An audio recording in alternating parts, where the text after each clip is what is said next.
রাজ্যে অভাবনীয় জয়, নন্দীগ্রাম ভবানীপুরের জয়, কি বলবেন? মানুষের জয় হয়েছে, মোদিজির গ্যারেন্টির জয় হয়েছে। দায়িত্ব বাড়লো, কাজ করতে হবে। প্রাক্তন মুখ্যমন্ত্রী এখনো তিনি বলছেন পদত্যাগ করবেন। আমি তো বলবো না। সংবিধানে লেখা আছে, সংবিধান বিশেষজ্ঞ বা রাজ্যপাল ঠিক করবে। আমার সব ব্যাপারে কথা বলার কোনো দরকার নেই।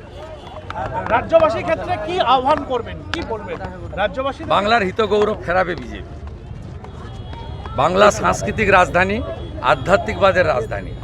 বাংলার ছেলে মেয়েরা বাইরের রাজ্যে চলে গেছে। হাতে কাজ, পেটে ভাত, মাথায় ছাদ, বিজেপির অঙ্গীকার। সংকল্পপত্র পূরণ করব, সীমান্ত সুরক্ষিত করব, নারীদের সুরক্ষিত করব।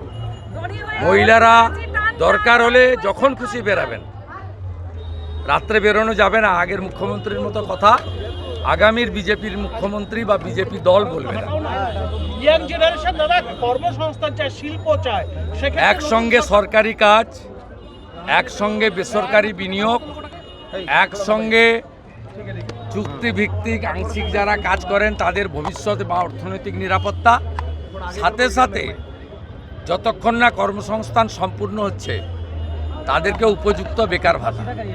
এই সম্মিলিত প্রয়াসের মধ্য দিয়ে আগামী এক বছরের মধ্যে রাজ্যের মানুষ প্রকৃত পরিবর্তনের স্বাদ পাবেন, এটা আমি বিশ্বাস করি।